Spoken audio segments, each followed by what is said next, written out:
noches, estimados cofrades y telespectadores de PTV Málaga. Inmersos ya de pleno en este tiempo cuaresmal, nuestras hermandades siguen en frenética actividad cultural y de presentación de carteles. Así, la pasada semana se dieron a conocer los siguientes carteles que ahora vamos a mostrar. El cartel de la Cofradía de la Paloma, que muestra unos niños campanilleros con el trono de la Virgen de la Paloma al fondo, obra del pintor Pedro Albín. El cartel editado por la Cofradía de Nuestro Padre Jesús el Rico y María Santísima del Amor, obra del pintor aloreño José Carlos Torres.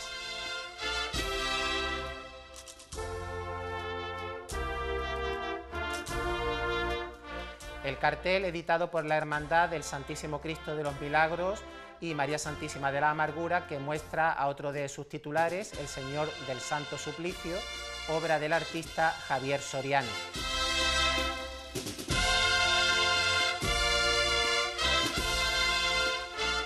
El paño de la Santa Mujer Verónica de la Cofradía de la Salutación, que ha ejecutado la pintora hispalense Nuria Barrera.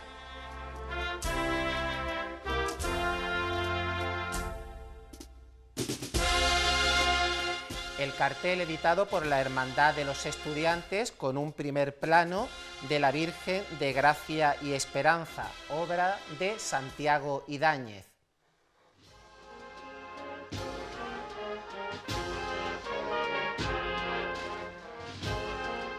Cartel editado por la Hermandad de la Sentencia y María Santísima del Rosario con un primer plano de la imagen guiada por el imaginero Martín Simón, obra de Pérez Indiano.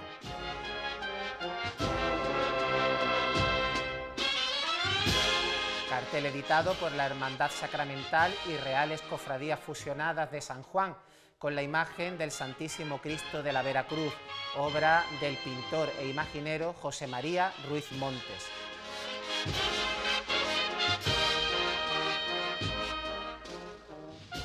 Cartel editado por la Archicofradía del Santísimo Cristo de la Sangre y María Santísima de Consolación y Lágrimas, con un primer plano del crucificado que guiase en su día el imaginero Francisco Palma Burgos, obra de Luis Ruiz.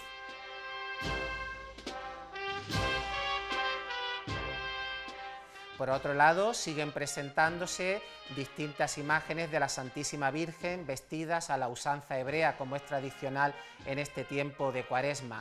Ahora le empezamos a mostrar la imagen de María Santísima de la Trinidad Coronada, titular de la Cofradía de Jesús Cautivo, ataviada por Javier Nieto.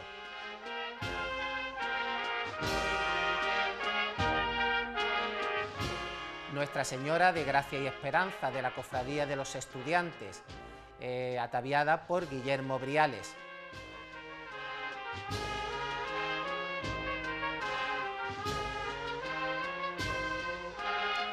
María Santísima del Amparo, titular de la Cofradía de la Pollinica, ataviada de hebrea por David Anaya.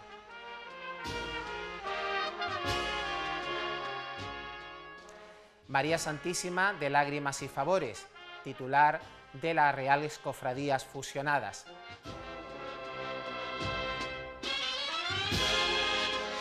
Y Nuestra Señora del Mayor Dolor, también titular de las Reales Cofradías Fusionadas.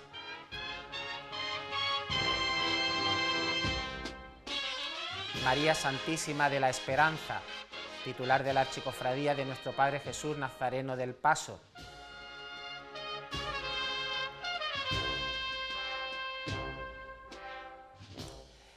Reseñar que esta semana celebrarán quinarios las Hermandades de los Dolores del Puente, Rocío y Penas, y triduos las Hermandades del Prendimiento, Nueva Esperanza, Viñeros, Misericordia, Amor y Soledad de San Pablo, así como el besapié del Señor orando en el huerto durante la jornada del sábado y del próximo domingo. Por último, les muestro este libro que ha sido editado por la Archicofradía de la Expiración con el título Ser cristiano, ser cofrade, Es un curso básico de formación cofrade que ha sido elaborado por el director espiritual de esta corporación perchelera, el reverendo padre Alfonso Crespo Hidalgo. Es un libro que pueden encontrar en las dependencias de la Archicofradía y que también la Hermandad pone a disposición de todas las cofradías de nuestra ciudad.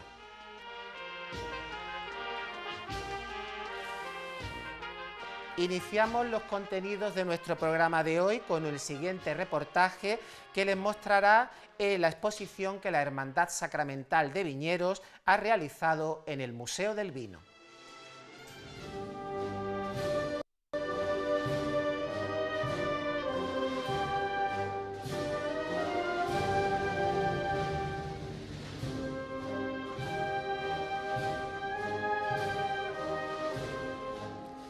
Esta exposición permanecerá abierta hasta el próximo día 16 de marzo, de lunes a viernes, de 10 a 17 horas y los sábados de 10 a 14 horas. En la misma se muestran piezas destacadas del patrimonio de esta corporación del Jueves Santo, tales como el libro de reglas, las potencias de Jesús Nazareno de Viñeros, diseñadas por Juan Casielles, la corona de la Dolorosa, obra de orfebrería Martos y diseñada por Jesús Castellanos, y el soberbio ángel eucarístico, guiado por José María Ruiz Montes y que figura en el frontal del trono procesional. Ahí vemos en nuestras imágenes ese ángel eucarístico realizado por Ruiz Montes, que señala la pintura de Jesús Nazareno de Viñeros, del estandarte. También comprobamos que se encuentra la túnica procesional bordada del Nazareno de Viñeros.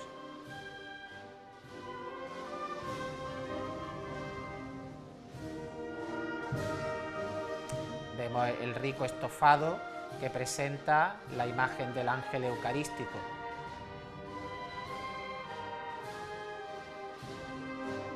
Que porta una custodia entre sus manos.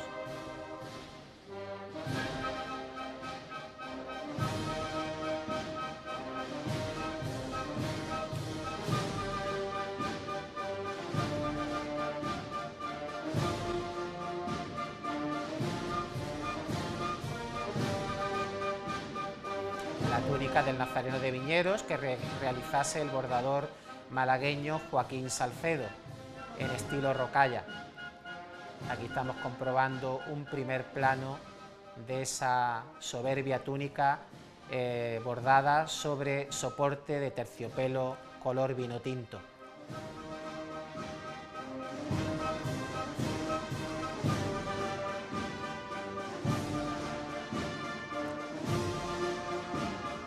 Y aquí observamos unas pinturas realizadas por el artista José Carlos Torres.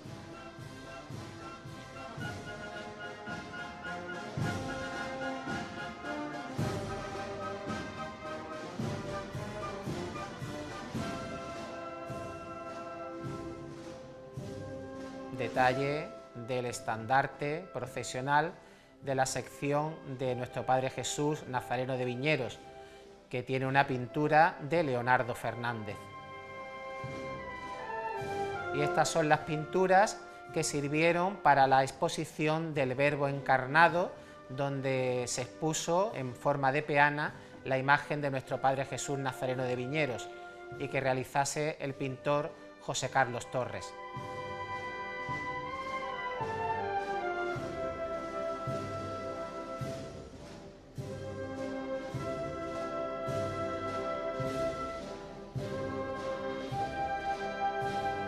La Media Luna de la Virgen del Traspaso y Soledad de Viñeros, obra de Adán Jaime, también en estilo rocalla.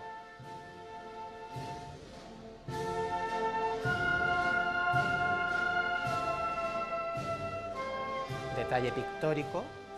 Y este es el lábaro de la Virgen del Traspaso y Soledad de Viñeros, también con una pintura de Leonardo Fernández, y que también ejecutó el malagueño orfebre Adán Jaime.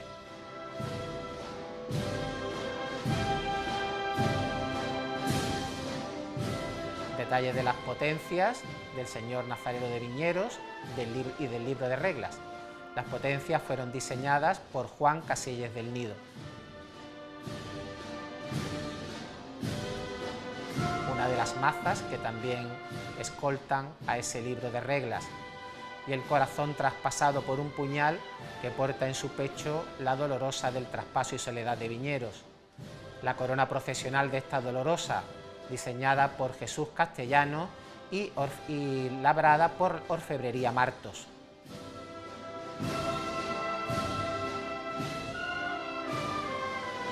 Una selecta exposición que podemos contemplar en el Museo del Vino.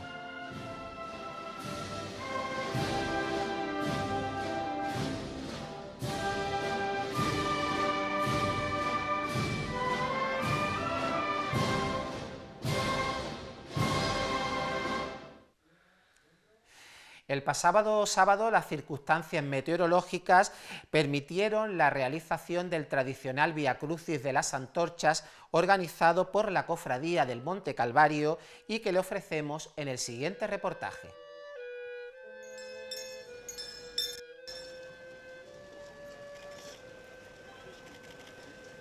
Aquí estamos viendo el momento de la salida del cortejo del Vía Crucis, precedido por el muñidor y la cruz guía escoltada por dos faroles. Salió puntualmente de la Basílica y Parroquia de Santa María de la Victoria a las 9 de la noche.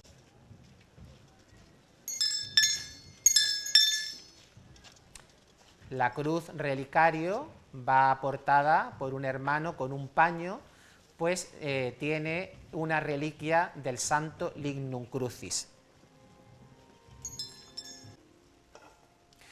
La hermandad celebra este piadoso ejercicio del Vía Crucis una vez finalizado el quinario en honor del Cristo yacente de la paz y de la unidad en la Basílica y Real Santuario de Santa María de la Victoria.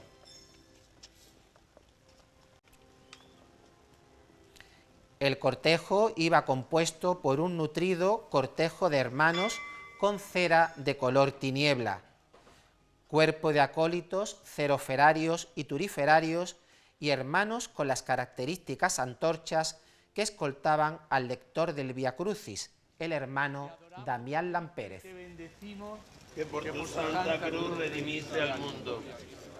Del Evangelio de San Marcos. Fueron a un huerto que llaman Getsemaní. Jesús se llevó a Pedro, a Santiago y a Juan y les dijo: me muero de tristeza, quedaos aquí velando. Y adelantándose un poco, se postró en tierra pidiendo que si era posible se alejase de él aquella hora. Y dijo: Abba, Padre, tú lo puedes todo, aparta de mí este cáliz, pero no sea lo que yo quiero, sino lo que tú quieres.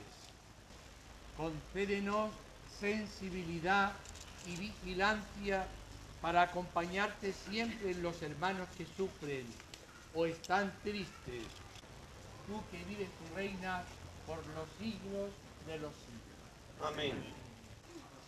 El director espiritual de la Cofradía del Monte Calvario y párroco de la Basílica y Real Santuario de Santa María de la Victoria, el reverendo padre Alejandro Escobar Morcillo, fue el encargado de leer la primera de las estaciones justo a la salida del trono del Cristo yacente de las puertas del santuario.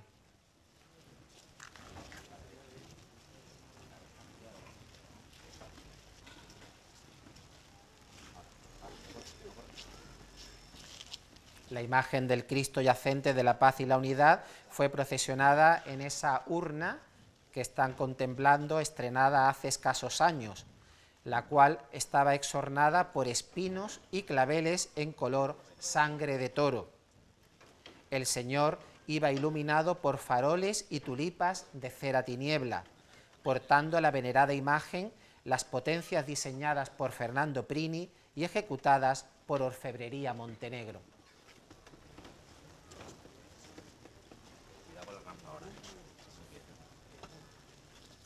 También lucieron de forma destacada los ángeles que guiase en su día Manuel Carmona, que han sido restaurados por Francisco Naranjo.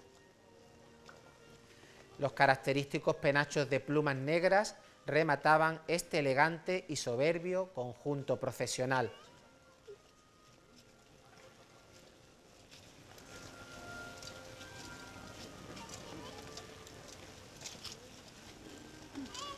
El trío de capilla Gólgota de la ciudad de Huelva puso los sones musicales al paso del trono procesional presidido por el Cristo yacente de la paz y de la unidad.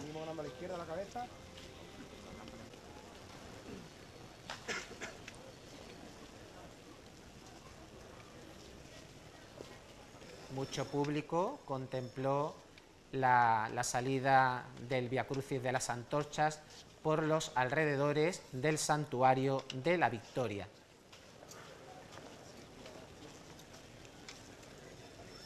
Afortunadamente el tiempo ayudó y pudo recogerse este Vía Crucis sin ninguna inclemencia meteorológica que reseñar.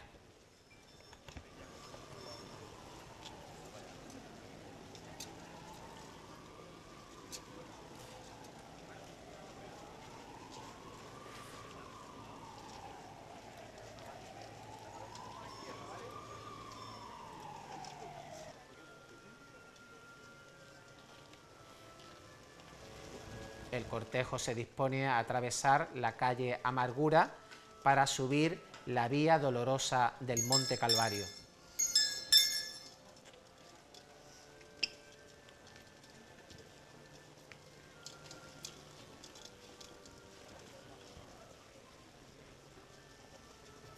El silencio y el recogimiento fueron notas a destacar en el tránsito de este severo cortejo procesional, que acompañó un gran y nutrido grupo de hermanos.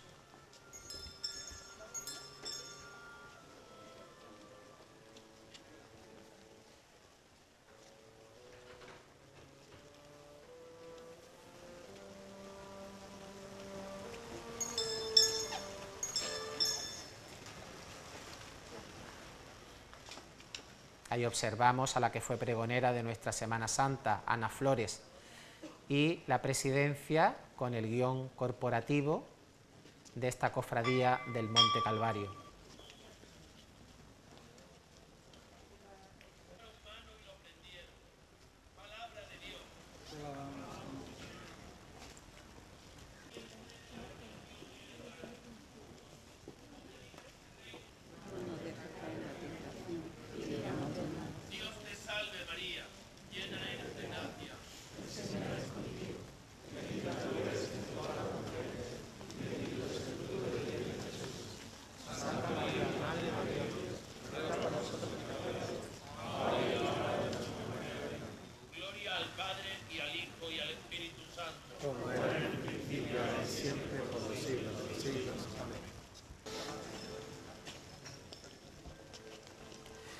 Tras el trono del Cristo yacente se dispuso la cruz, acompañada por el preste, el sacerdote Juan Carlos Millán, escoltado por dos hermanos revestidos por dalmáticas moradas. Los momentos más sobrecogedores e intimistas se vivieron a la subida de la Vía Dolorosa, acentuado por la oscuridad del paraje campestre y los rezos de los muchos fieles que siguieron la senda hasta la cima del Monte Calvario.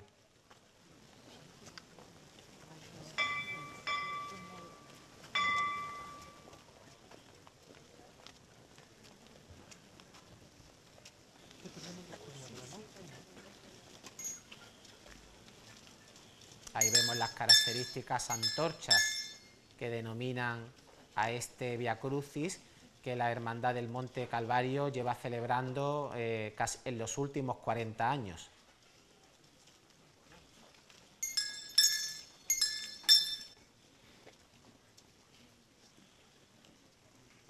El sonido característico del muñidor, que le da ese carácter lúgubre a este cortejo.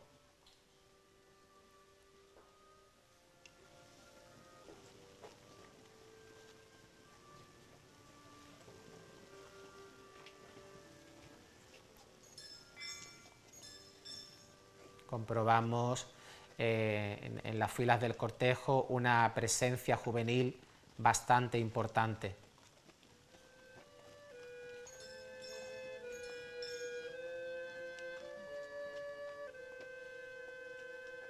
Y esa oscuridad que arropa solamente con la luz de los cirios a ese discurrir del Señor yacente. Callado ante el tribunal, condenado a muerte, abofeteado y escupido. Qué gran lección de silencio y de humildad nos das a quienes hablamos tanto. Concédenos la gracia de vivir en perdón, de no condenar nunca a nadie, de no escandalizarnos falsamente. Tú que vives y reinas por los siglos de los siglos. Amén. Padre nuestro, que estás en el cielo, no nos dejes caer en la tentación y líbranos del mal. Dios te salve María, llena eres de gracia, el Señor es contigo.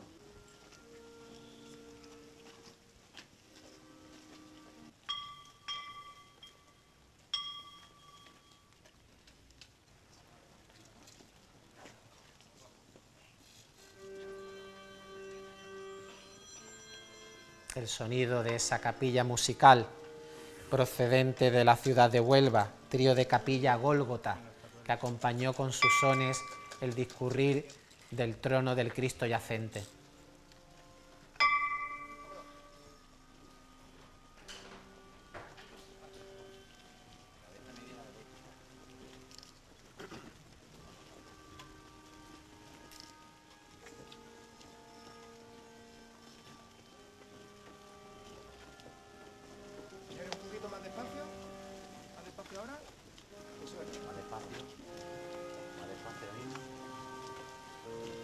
El trono iba escoltado por los 4 faroles pequeños que pertenecen al trono procesional del Viernes Santo. Cuarta estación. Jesús es negado por Pedro. Te adoramos, Cristo, y te bendecimos. Que por tu santa cruz redimiste al mundo de mi pecado. Del Evangelio de San Marcos. Por segunda vez cantó el gallo. Pedro se acordó de las palabras que le había dicho Jesús. Tus ojos luminosos se cruzaron con los enrojecidos de Pedro. Concédenos ser sinceros y fuertes en la debilidad de nuestras lágrimas. Dios te salve María, llena eres de gracia, el Señor es contigo. Gloria al Padre y al Hijo.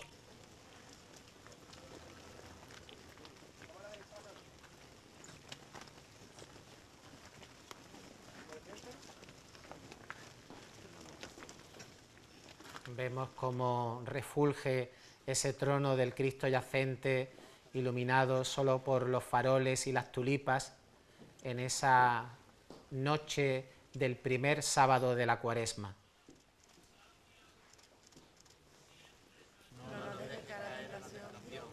Ese fondo de Málaga iluminada con la Santa Iglesia Catedral.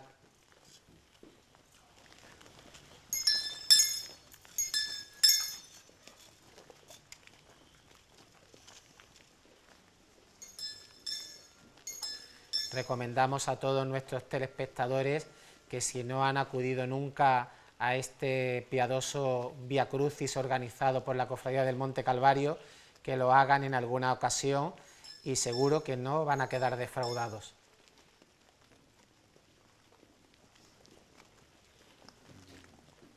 Este Vía Crucis, junto con el que organiza la agrupación de cofradías en la jornada del primer viernes de Cuaresma y el de la Cofradía del Rocío en el tercer viernes de Cuaresma, son los más destacados que se suceden en nuestra ciudad en estas vísperas ya de nuestra Semana Santa. Coronado de espinas. Cuánta paciencia hay que aprender ante tu imagen atada a la columna.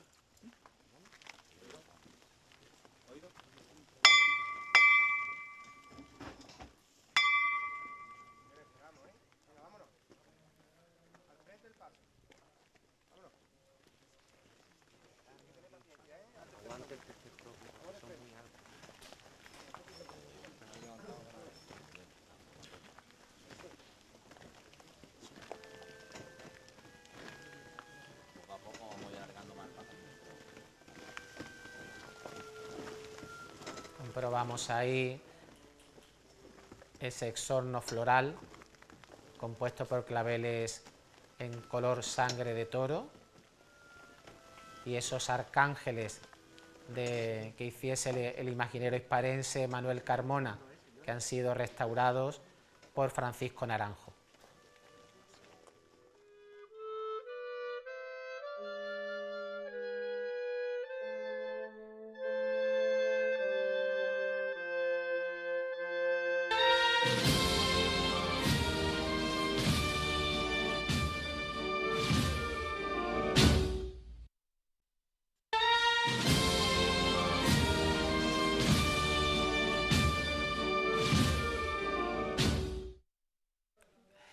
Tenemos en el plató de Sentir Cofrade a los jóvenes que van a hacer la sección dedicada a la juventud cofrade.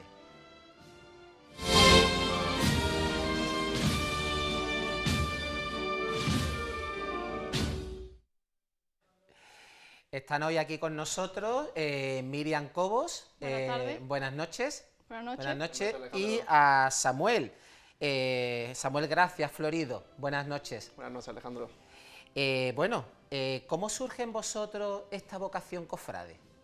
Bueno, yo desde pequeño ya lo llevaba en la sangre. Bueno, es verdad que mis padres no han sido cofrades como tal, pero eran padres que me llevaban desde chico a ver la Semana Santa, me iban inculcando esta pasión desde bien pequeño, desde que tenía apenas meses, llevándome incluso a ver la Virgen de Rocío del Monte, a ver la Macarena, y bueno, varios desplazamientos por la geografía andaluza.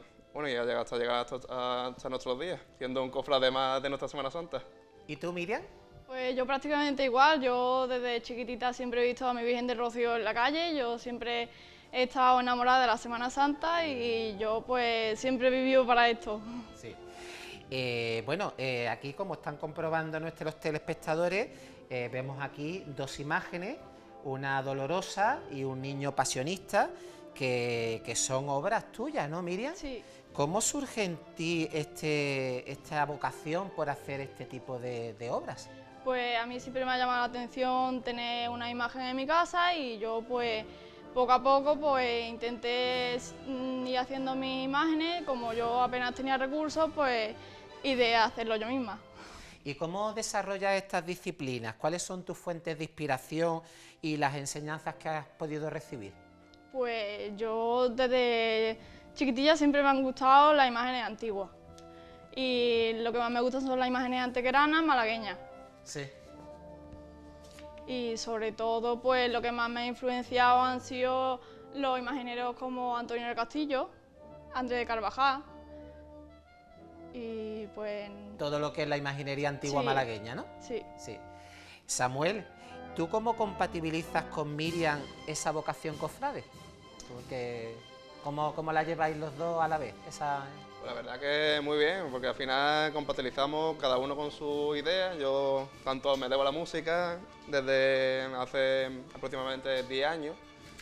Y bueno, y ella también me ha inculcado también el mundo del arte, al final el tema de las vestimentas, el tema del el arte en sí, cofrade, tanto bordado, imaginería, etcétera, etcétera, etcétera.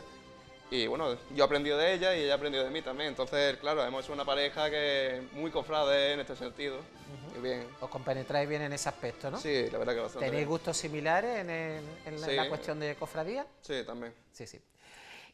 Una de las cosas que también me gustaría decirle a nuestros telespectadores, que toda esta obra que ha realizado Miriam, tanto lo que es las imágenes como los atributos de orfebrería e incluso la vestimenta, están realizados por ti, ¿no? Sí, todo. Sí. Sí. Incluso la cruz que estáis pudiendo observar en el niño, Sí. eso también lo he realizado yo, que el niño es el proyecto final de mi grado superior de Dorado, en la Escuela de Arte de San Telmo, y la Virgen pues apenas tiene unos días, tiene un par de semanillas, no tiene más. Estamos hace una semana prácticamente. Las imágenes están realizadas en barro cocido policromado, Sí. ¿no? Sí. La cruz es de madera, es lo único que hay de madera y el resto es de barro. Ujú. Y una cosa que me llama poderosamente la atención, Miriam, es que aparte de esa destreza que tienes para la imaginería, para la orfebrería, para el dorado, es también esa mano que tienes para ataviar de esta forma tan artística a esta dolorosa, ¿no? Bueno, se hace lo que se puede. No es común en el mundo de las cofradías que hayan mujeres que tengan este arte a la hora de ataviar a nuestras imágenes, ¿no? La verdad es que no. Sí, sí. ¿Tú te verías capacitada con el tiempo para vestir una imagen Me encantaría. de tamaño natural? Me encantaría. Sí, sí. Sí, Entonces contigo un poco es como la excepción de la regla, ¿no? sí. Sí, ¿por qué crees que en el mundo cofrade no salen más mujeres que tengan este arte para ataviar a las imágenes? Yo pienso que es porque no se atreven, porque yo creo que si tú te lo propones, yo creo que puedes. Sí, porque tú no has tenido ninguna persona que te haya No, enseñado, ¿no? nadie. Sí, sí. Yo he ido a ver cambios de la Virgen del Rocío de Málaga, he ido a ver la Virgen de los Dolores de San Juan y la Virgen de los Remedios, pero yo no he visto nada. Nadie me ha enseñado ni nada. ¿Crees que sería muy difícil el vestir, bueno, el vestir una imagen pequeña, pasar este arte a una imagen grande? ¿Sería muy diferente o lo verían más fácil o más difícil? Yo pienso que sería incluso hasta más fácil. Sí, porque en pequeño tiene que ser más claro, complicado, ¿no?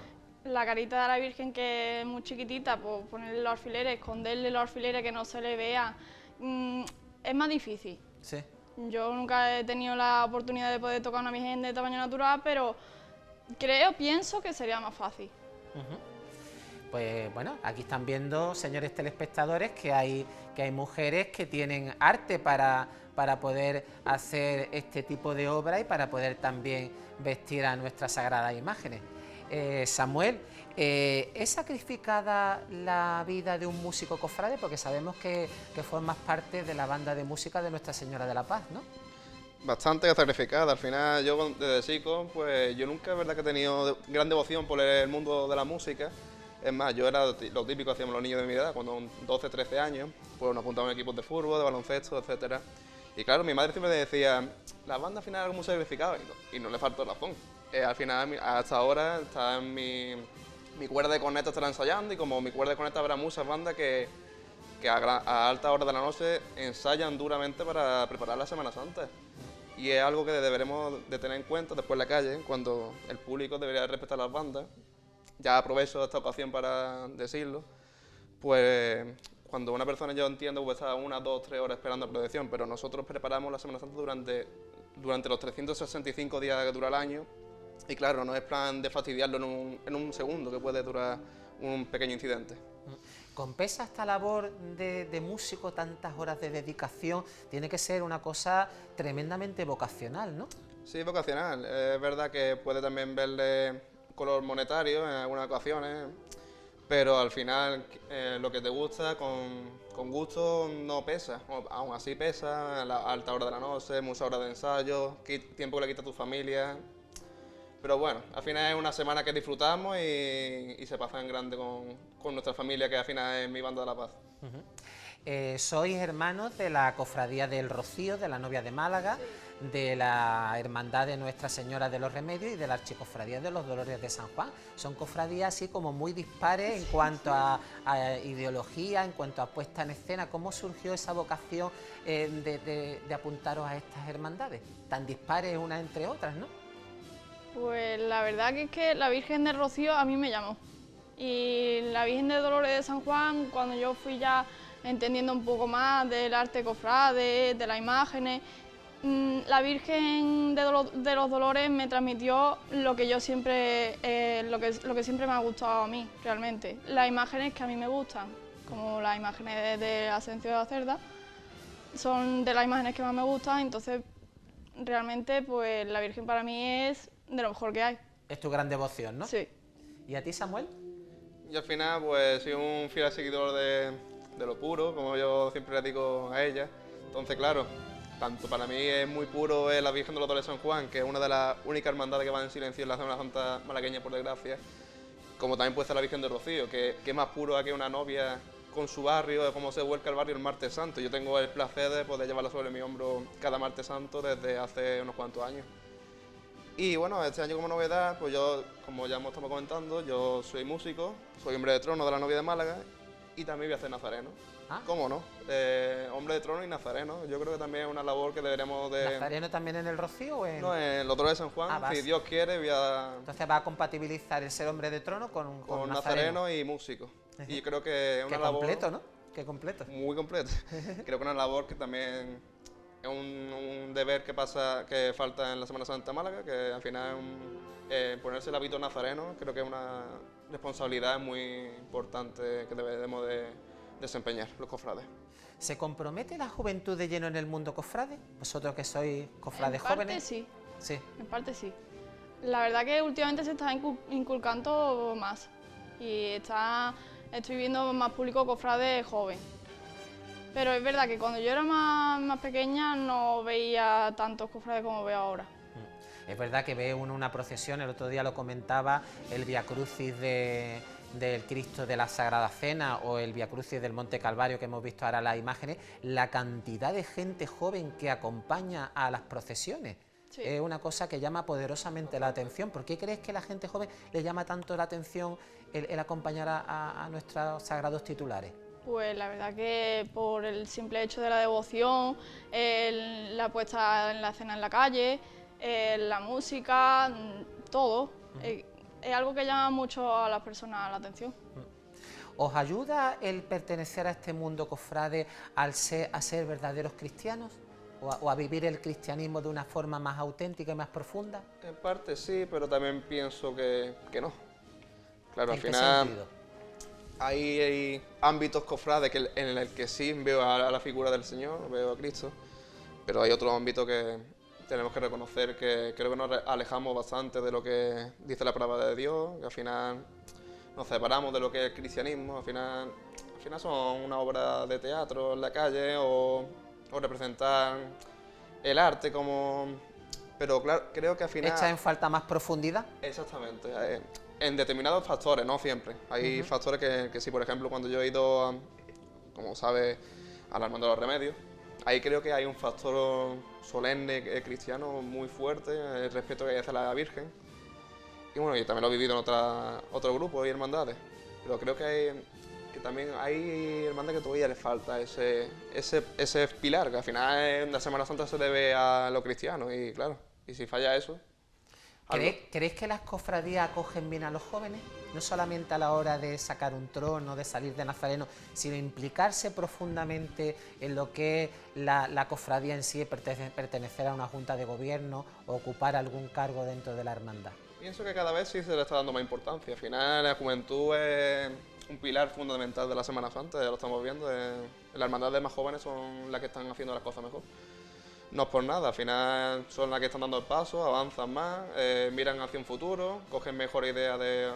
Bueno, ya no es copiar otras localidades, pero coger lo bueno de otros sitios, al final también nunca es malo también, siempre y cuando se mantenga la esencia de la Málaga Cofrade, que creo que tenemos que tener privilegio, que somos una ciudad diferente y debemos de seguir esa línea. Tú que, por ejemplo, eres conocedor de otras realidades cofrades, aparte de la malagueña, ¿notas mucho cambio entre unas ciudades y otras? ¿La manera de vivir y de sentir la Semana Santa? Bueno, yo como músico, es verdad que me recorro gran parte de la geografía andaluza y sí que la noto. Se vive con más intensidad en algunos sitios, menos en otros. Hay sitios que se vive con más fervor, otros que quizás anda escaso en ese sentido. Pero bueno, al final tiene su parecido una y otra, pero es verdad que sí, es verdad que se diferencia bastante. Yo, ya te digo, Málaga yo la defiendo todo lo que dé, porque al final creo que es una de las ciudades que se diferencia por su idiosincrasia y debemos de seguir eso y saber diferenciarnos de los demás, siempre y cuando podemos coger ideas de otras ciudades y sitios, pero manteniendo esa esencia que nos caracteriza. Miriam, ¿te gustaría dedicarte al mundo del arte cofrade en alguna de las disciplinas que vemos que también desarrollas? Me encantaría, sobre todo en la imaginería y las vestimentas, es lo que más me gusta. Sí.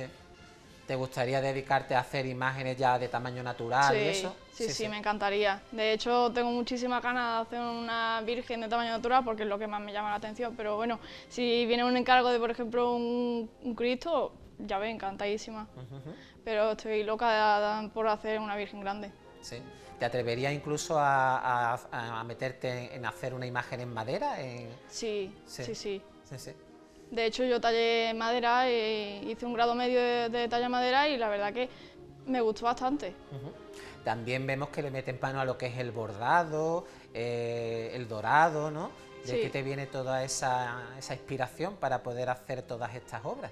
Bueno, yo simplemente pues siempre he tenido falta de recursos porque estas cosas son bastante, ¿Son caras? sí, son bastante caras y bueno, pues decidí pues hacerla yo misma y por eso pues he podido conseguir hacer todo lo que hoy en día sé, que por ejemplo flores de talco, hago bordado, las imágenes, las vestimentas, la propia ropa de la imagen también la realizo yo, Es decir, que todo. todo, todo. Eres un completo totalmente, ¿eh? Sí. Sabes hacer todas estas disciplinas.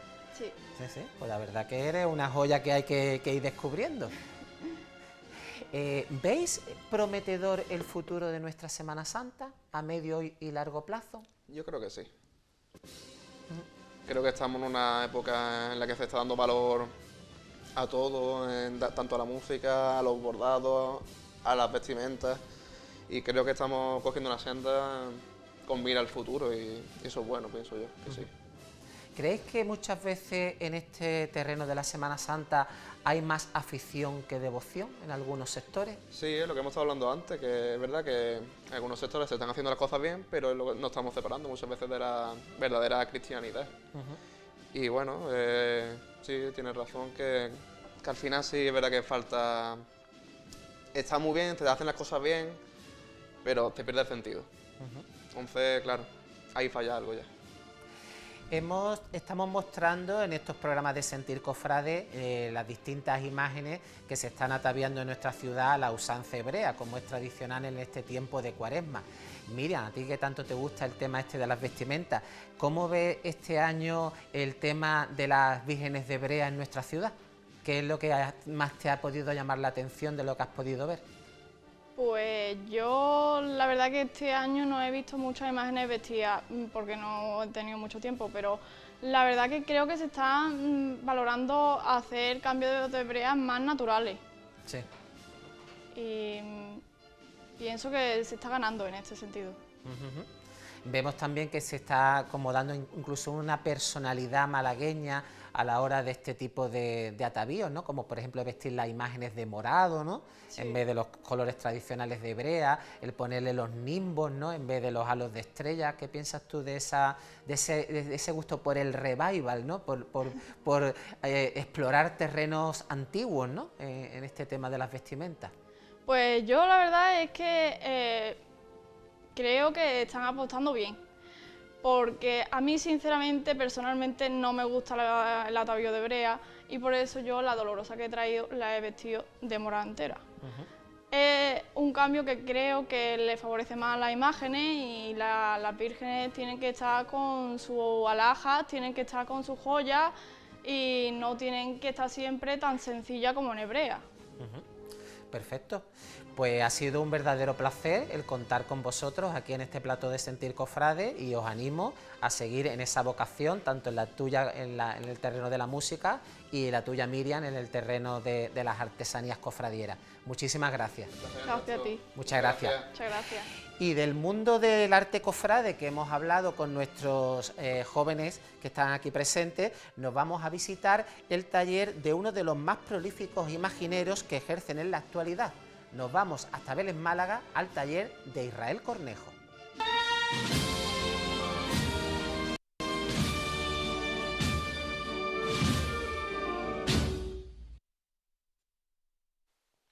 Nos encontramos esta noche en el taller del artista beleño Israel Cornejo. Teníamos muchas ganas de que protagonizara esta sección del taller del programa Sentir Cofrade. Buenas noches, Israel. Hola, buenas noches. Cuéntanos, ¿cómo surge tu vocación artística? Pues yo creo que como todos los artistas, desde niño, en el colegio, en esos ratos de aburrimiento y de esparcimiento que coges un lápiz, un papel y te pones a dibujar, o la plastilina también, cuando de más pequeños nos ponían a modelar plastilina, pues siempre yo tendía pues a hacer cosas pues tipo imágenes, tronos. Y a partir de ahí fue cuando ya se despertó en mí algo que yo sabía que el día de mañana quería dedicarme a algo tipo arte. No sabía el qué, pero yo desde niño en el colegio ya sabía que quería vivir del arte. ¿Cuáles son tus referentes artísticos en este mundo de la imaginería? Bueno, pues desde el principio a mí me ha gustado siempre y me ha fascinado la obra de Luis Álvarez Duarte. tanto en Málaga como fuera de Málaga. Lógicamente, cuando vas madurando artísticamente, ya vas conociendo otro tipo de figuras, de historias, ¿no? Y aunque siempre he guardado admiración por este gran escultor, me ha gustado también mucho la obra de Antonio Eslava, que creo que está muy desvalorado en el mundo artístico general, ¿no? La obra de Antonio Eslava es para estudiarla. Y después también la obra antigua, ¿no? También me gusta mucho Domingo Sánchez Meza, que es con las imágenes que me he criado aquí en Belén, Málaga. Y las he visto desde niño, entonces quieras que no, han sido mis referentes primero. Ya después me gusta cuando llega una hermandad y me da su idea, pues siempre tiendo a utilizar pues modelos antiguos, ya según lo que me vayan pidiendo, ¿no? Tanto en policromías como en modelado. Pero sí es verdad que hay veces que pues tomo modelos y referencias del natural y al final esos son mis referentes y es con lo que voy creando mi arte. Sabemos que a pesar de tu juventud eres ya poseedor de una amplia trayectoria artística, tienes obras repartidas prácticamente por toda Andalucía y fuera de Andalucía. Cuéntanos cuáles son tus obras así más importantes en las distintas localidades de Andalucía. Bueno, pues yo le doy gracias a Dios, ¿no?, por la cantidad de trabajos que van llegando al taller. Es verdad que son trabajos también, no me gustan las miniaturas, es verdad, realizo miniaturas pues, para particulares, lógicamente, pero me siento más cómodo trabajando a tamaño real, ¿no? Pues desde Málaga, con Jesús de Medinaceli y la Virgen de la Candelaria, mis primeras tallas para el mundo cofrade malagueño, pasando por la Reina de los Mártires, Lágrimas del Carmen, la Virgen del Sol, la Virgen del Valle y próximamente la Virgen de la Aurora para la iglesia de Fátima. Pues ya di el salto a Granada con la Virgen de los Remedios de la Hermandad de los Estudiantes, la Virgen de la Universidad. Y gracias a esta obra creo yo que es donde yo me di a conocer al resto de la comunidad autónoma, ¿no?, en lo que es Andalucía. Y gracias a ella pues yo creo que fue un poquito más el espaldarazo y el expandirme, ¿no? Entonces tengo obras en San Lucas de Barrameda, como tú bien sabes, la Virgen de la Paz y la Virgen del Dulce Nombre, Jesús Cautivo y la Virgen de los Desamparados de Nerja, Madre de Dios de Jaén, que es una de mis obras más celebradas y más queridas también, porque es una hermandad también con mucho gusto. Y la quieren muchísimo, ha llegado a la hermandad y ha puesto la hermandad boca abajo. De hecho, nada más que hay que ver el paso de palio que la han preparado para procesionar el Martes Santo. También este año se estrena la pura y limpia Concepción de Baeza, que sale este año por primera vez bajo palio. Después también Mayor Dolor de Villacarrillo. Es decir, yo no he parado de trabajar desde que empecé a hacer mi primera virgen. Yo considero que es Mayor Dolor, aunque antes hice alguna miniatura y alguna que otra cosa, pero Mayor Dolor de la Cofradía de los Vigías de aquí de Belén, Málaga, que fue la que me dio la oportunidad, además una cofradía con tanta solera, tanto gusto como la Cofradía de los Vigías, y después vinieron acompañados la Hermandad del Eceomo con la Virgen del Amor y Jesús de la Pollinica, que tengo la suerte de abrir la Semana Santa de mi tierra.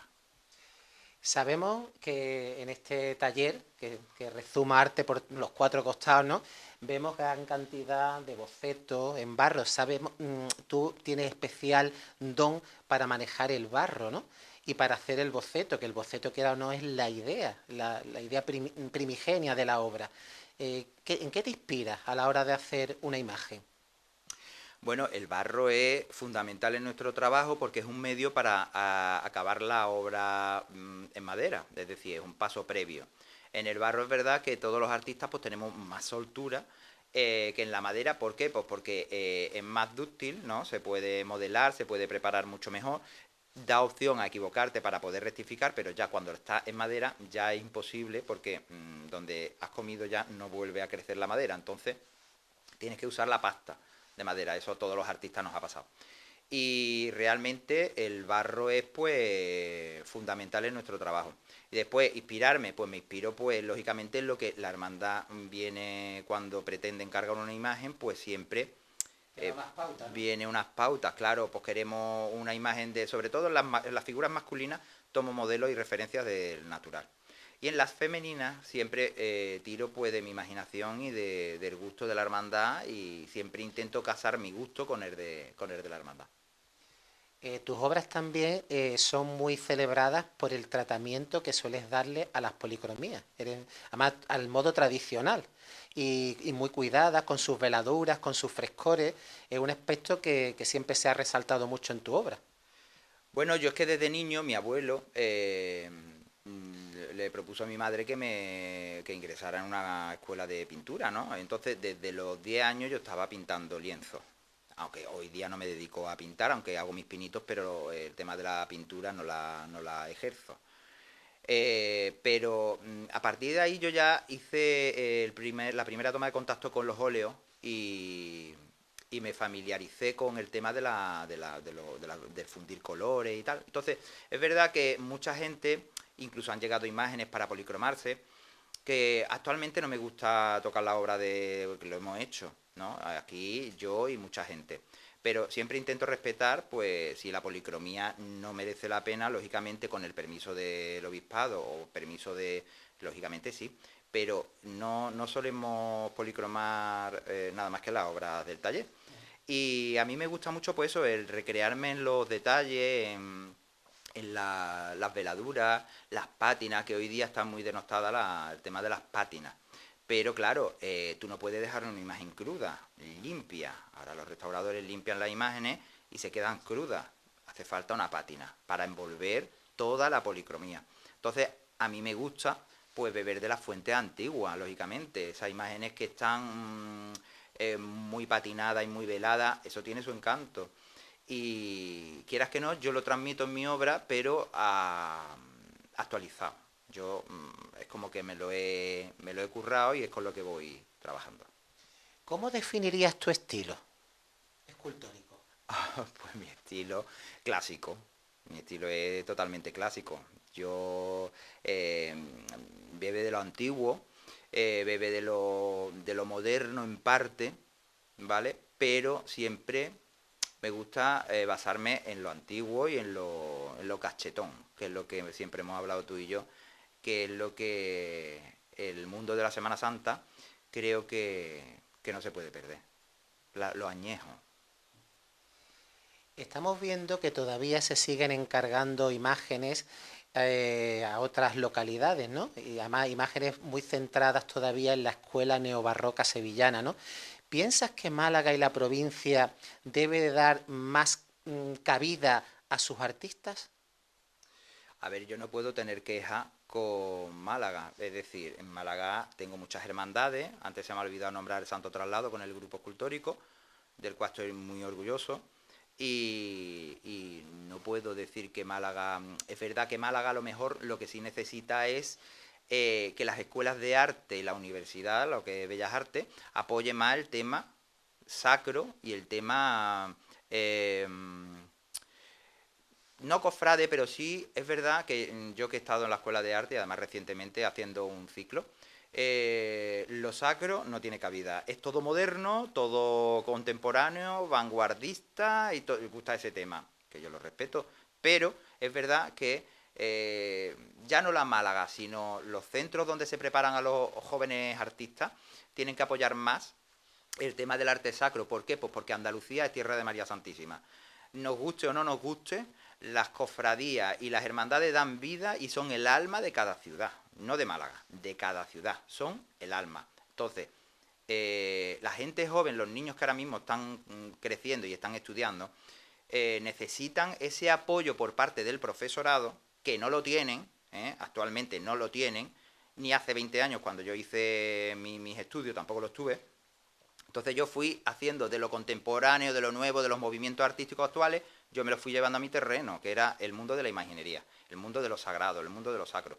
Entonces, con respecto a tu pregunta, digo que necesitamos más apoyo, los artistas necesitan más apoyo de los centros de aprendizaje, de los centros educativos, y al final es lo que va a vender la tierra, al final, de cara al mundo. Vemos aquí en tu taller que hay ya una borriquita aquí en estuco. Te ha hecho muy especialista en representar este momento de la Pasión. ¿En cuántas veces lo has representado? El momento de la entrada en Jerusalén. Pues con esta imagen que estoy realizando y que estoy ultimando para Semana Santa, la quinta ya. La quinta está Jesús de la Victoria, que se llama Triunfo. Jesús del Triunfo de Jerez de los Caballeros, Jesús de la Pollénica de Belén Málaga, mi hermandad, Jesús de la Pollénica de Ronda, Jesús de la Borriquita del Padul y ahora la Borriquita de Pozo de la Serna, que esto está en Valdepeña. Y viene de camino otra borriquita, que es la de Villanueva de la Reina, Jaén. También sabemos que es muy conocida tu faceta como restaurador.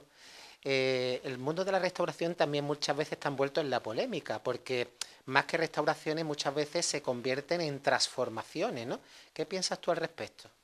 Bueno, yo no me considero restaurador, aunque tengo titulación y puedo ejercerla, pero realmente yo soy artista y me gusta crear. Me gusta crear y no me gusta engañar a nadie. Aquí han venido obras que además, vamos, hay testigos de que las he rechazado porque de hecho no tenían policromía original y yo ahí no toco. Yo he hecho policromías y he intentado no restaurar, sino consolidar imágenes, como por ejemplo la Virgen del Carmen de Torre del Mar, una imagen que estaba ya muy pasada. ¿Por qué? Pues porque ha pasado por muchísimas manos. Y a cada cual peor, lógicamente. Pero es verdad que hay restauradores que se meten a artistas. Entonces, cuando un restaurador se mete a artista y no es artista, pues ahí ya tenemos un problema. Y nos encontramos con muchas sorpresas de las que actualmente vemos. Ha sido también un reactivador de corrientes artísticas que estaban un poco en desuso. Ha sabido recrear el estilo de Montes de Oca, ¿no? Llevándolo a tu terreno, ¿no? El estilo también de las imágenes dieciochescas malagueñas, de la Escuela de los Asencios de la Cerda, de Antonio del Castillo. ¿Cómo llevas ese terreno de la reinterpretación de modelos antiguos? Bueno, pues yo lo llevo, vamos, me gusta mucho beber de la fuente antigua. Es que siempre, y sobre todo los niños que vienen al taller a aprender y tal, se lo digo, no es malo copiar. No es malo copiar. Tú, cuando copias, tú te lo llevas a tu terreno y lo interpretas con tu idioma o con tu lenguaje. Es decir, yo si me baso en una obra antigua, por más que quiera, a no ser que sea una copia exacta y fidedigna, la obra antigua nunca va a ser la mía. Es decir, la mía es una reinterpretación, una obra nueva y una obra firmada por Israel Cornejo. Te puede recordar a lo antiguo, pero es de Israel, no sé si me explico. Es decir, esto lo han hecho de toda la vida de Dios todos los escultores, reinterpretaban las obras antiguas. Castillo Lastruzzi, por ejemplo, la Virgen del Dulce Nombre, quieras que no, es una amargura. La caída de cabeza, aunque es más alegre, pero es tipo amargura. Luis Álvarez Duarte también interpretaba las vírgenes de Juan de Astorga. Antonio Eslava con la de Salcillo.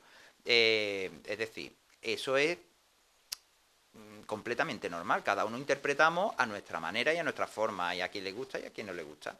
Y es totalmente respetable. También las personas que acuden a tu taller tienen también la oportunidad de ver las dolorosas, las imágenes que creas vestidas por ti, ¿no? Que eso también es una faceta. Sabes tú, aparte de hacer la talla escultórica, sabes completarla a la hora de buscarle un marco adecuado con las telas, con las sayas, con las vestimentas. ¿Qué buscas tú a la hora de vestir una imagen creada por ti? Pues todo el que conoce mi obra y ve imágenes vestidas por mí, como por ejemplo en Málaga la Virgen de Gracia, la guapísima y bellísima Virgen de Gracia, yo siempre intento destacar la imagen. Yo no quiero destacar como vestidor, porque no soy vestidor, yo soy escultor. Entonces yo hago las imágenes y me gusta darle ese punto para que potenciar la obra, es decir, para colaborar con el artista que ha tallado esa imagen. Entonces, me gusta estudiar ese tema, ¿por qué? Porque yo soy imaginero mariano, eso es indiscutible porque la gente así lo dice. Mi fuerte son las vírgenes y agradecido a la Madre de Dios por haberme acompañado y por darme este don.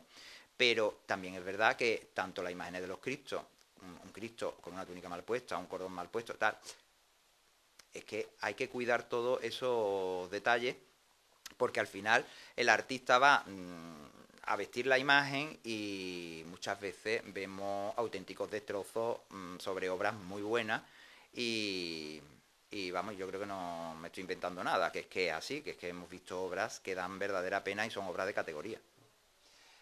Al contemplar también tu producción, vemos que también tus imágenes poseen una unción religiosa que hoy en día no se suelen ver en muchos imagineros contemporáneos. Bueno, eso han dicho también, es decir, el tema de la unción sagrada es que estamos vendiendo arte, y arte sacro, arte sagrado. Al final, yo estoy a favor de toda corriente artística, como he dicho anteriormente, pero estamos en el mundo de la Semana Santa, estamos en el mundo de las cofradías y en el mundo de la iglesia. Entonces no podemos equivocarnos a la hora de hacer una imagen para lo que va destinado. Es que al final es una imagen que nos tiene que transportar a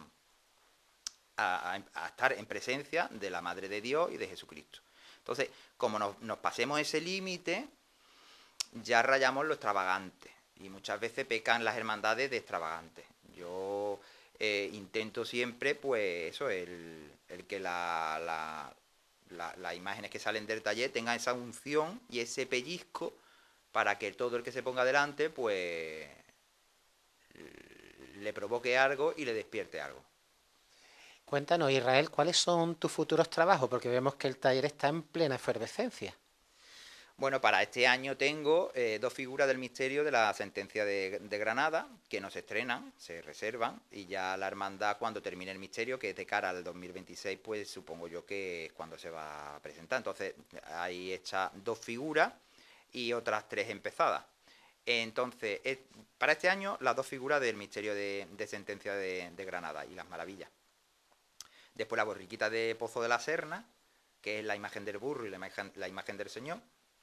Jesús resucitado para Badajoz, para la hermandad de la sentencia, la aurora y el resucitado, que lleva también una magdalena, porque hacen el tema del, vamos, lo que quieren es unificar el no me tangere, el no me toque, que le dijo Cristo a la Magdalena cuando resucita. Y ya está, este año estamos ya cubiertos con esa figura.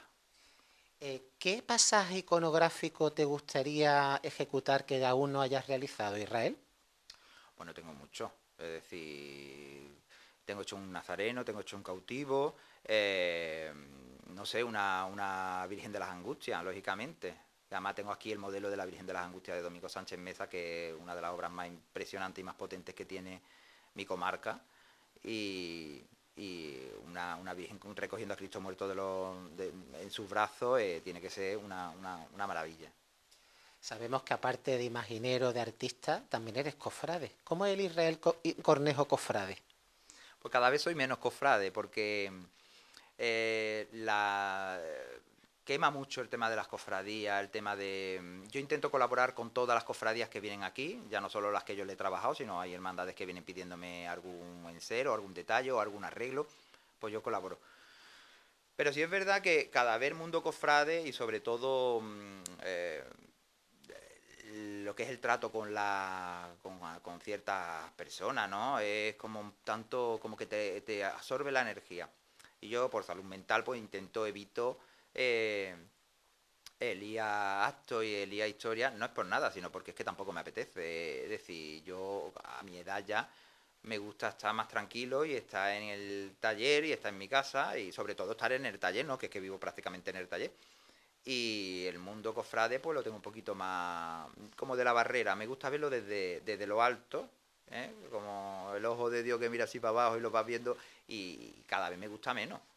No sé si, bueno, habrá mucha gente que se identifica con esto, que es que el mundo cofrade cada vez es más intenso.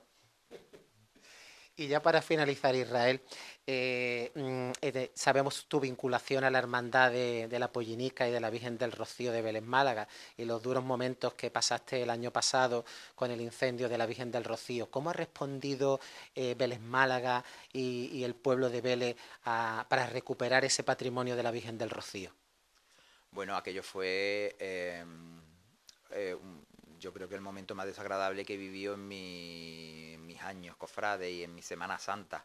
Eso fue una cosa... Nosotros veníamos de verla de salir y tenía cita con un canal local de aquí, con Abatel, y yo iba de camino a coger mi coche y dijimos, vamos a ver al Señor subir por Paseo Nuevo.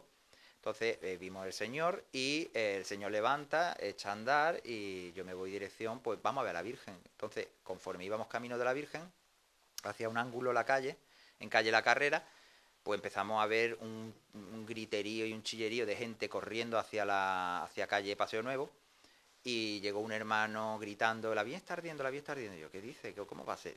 Echamos a correr, Antonio y yo, y llegamos, y allí nos encontramos el momento más desagradable que yo he vivido en mi vida con respecto a... Pero es verdad que yo actué fríamente, porque allí estaba todo el mundo, había gente convulsionando en el suelo, mantillas vomitando, portadores y horquilleros.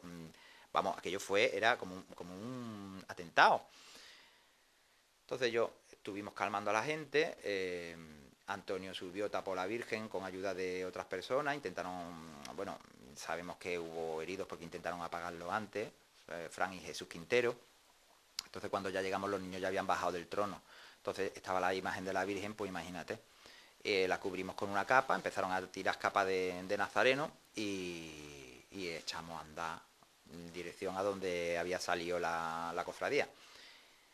Y fue muy desagradable porque, y además me acordé muchas veces de la gente de la guerra, es decir, la gente de la guerra vieron de quemar sus imágenes en las plazas de los pueblos y en las plazas de las iglesias, es decir, era un momento dantesco.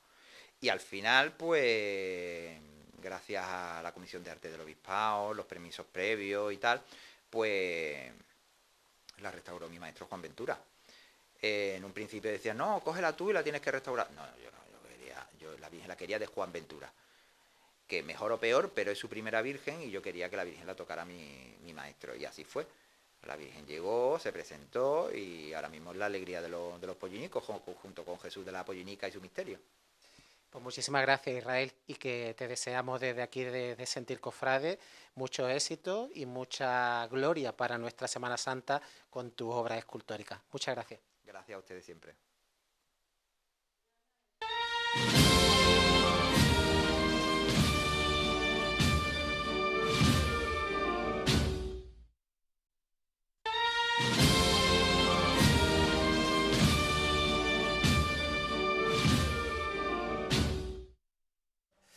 Traemos hoy a nuestra tertulia debate a uno de los artistas malagueños que más han servido para forjar esa peculiar estética labrada durante la posguerra. Nos referimos a la figura del escultor e imaginero Francisco Palma Burgos, autor de emblemáticas imágenes y tronos que han pervivido, por fortuna, hasta nuestros días. Para analizar la figura de nuestro protagonista, tenemos aquí en nuestro estudio de Sentir Cofrade al ya asiduo profesor Rafael Fernández Parada. Buenas noches, feliz Cuaresma. A José Manuel Leiva. Buenas noches. Buena Cuaresma. Y a José Manuel Ponce. Buenas noches. Torres Ponce, que siempre me olvido. Bueno, para iniciar este debate, yo creo que debemos de partir del contexto temporal de finales del siglo XIX y comienzos del siglo XX. La figura también del progenitor de Palma García, ¿no? Su aportación a la imaginería procesional malagueña con el Grupo de la Piedad y su repentino fallecimiento en el año 1938, lo que precipitó la irrupción de su hijo al frente del taller y de su propia familia, y abandonando esa primigenia vocación por el mundo de la pintura. ¿Qué podemos decir de estos años, esos finales del 19, principios del 20, cuando surge la figura de Palma García y todo ese movimiento? Empezáis. Bueno, son años bastante complicados, sobre todo si nos ceñimos a Málaga. Hay que recordar una cosa, que el propio Mariano Benlluरे, a principios del siglo XX, cuando da un discurso en la Academia de Bellas Artes, pues viene un poco a reseñar la situación tan mala en la que se encuentra la imaginería, ¿no? Es decir, esa escultura que va a un fin procesional, la escultura de carácter sacro, porque hay que recordar que a finales del siglo XIX irrumpen todos esos talleres que están completamente seriados y que, bueno, pues poco van a aportar desde un punto de vista artístico. Sí es cierto que van a democratizar el acceso a todo este tipo de esculturas, pero bueno, a nivel artístico, pues la mayor parte de esas obras adolecen de no tener ningún tipo de importancia, ¿no? Claro, ¿qué es lo que ocurre? Que en ese contexto hay que recordar que en el caso de Málaga se va a producir la recuperación de la paraliturgia malagueña, es decir, esto es, se va a poner de nuevo la Semana Santa en la calle. Hay que tener en cuenta que nuestra Semana Santa no se recupera en el año 21 o a partir del año 21, sino que el año 21 es sintomático de lo que las cofradías venían haciendo, por lo menos desde el reinado de Alfonso XII. Claro, en ese contexto surge un escultor tremendamente interesante como es Francisco Palma García, el padre de nuestro Francisco Palma Burgos. Francisco Palma García, aunque tradicionalmente marcamos un hito en el año 28, cuando presenta esa escultura para los carteros, la famosa Piedad, es cierto que él viene trabajando por lo menos desde 1916 en la hechura de nuestros tronos. ¿Recordad cuando vimos aquí precisamente la configuración de los tronos malagueños? Como normalmente nos cuentan que en Luis de Vicente, cuando tenemos a Antonio Barrabino y a Francisco Palma García, configurando también algunos de los elementos que van a venir a definir nuestra Semana Santa. En ese contexto artístico de Francisco Palma García es en el que se va a formar Francisco Palma Burgos. Entonces lo primero que tenemos que tener en cuenta es que Francisco Palma Burgos es un artista completamente formado. Digo artista y no escultor porque, como tú bien has dicho, este señor en un primer momento su vocación era la de pintor, no la de escultor. Una monografía que le dedica a Juan Antonio Sánchez López viene a decir que si no hubiera sido por el fallecimiento de Francisco Palma García, a día de hoy estaríamos hablando de un pintor y no de un escultor, ¿no? Entonces, la década de los años 20 resulta que Francisco Palma Burgos se va a criar en el entorno de Antonio Barrabino, de Francisco Palma García, por supuesto, se cría también con los contactos con Luis de Vicente, con Diego García Carrera, Salvador Rueda, Salvador Anaya, es decir, González Anaya, es decir, todo ese caldo de cultivo cultural que tiene la Málaga del primer tercio del siglo XX va a ser asimilado por Francisco Palma Burgos y luego lo vamos a ver aplicado a su obra, que tradicionalmente se ha tachado como una obra neobarroca, cuando realmente su obra tiene muchísimos elementos que la hacen mucho más complejo como para tildarla solamente neobarroca, porque en cuestiones estéticas puede parecer que pues está bebiendo de Pedro de Mena, porque es verdad que los Palma, la familia Palma, pues tiene una profunda obsesión por la figura de Pedro de Mena. Hay que recordar que cuando se asaltan las iglesias, Palma no va a la iglesia de los mártires a salvar su obra, sino que se va a Santo Domingo a salvar la obra de Mena, ¿no? También luego yo creo que es un hombre tremendamente complejo en cuanto a su personalidad. Hay que tener en cuenta que este niño nace, este artista nace en 1918, con la edad de 13 años asiste a la quema de conventos, con lo que ello supone.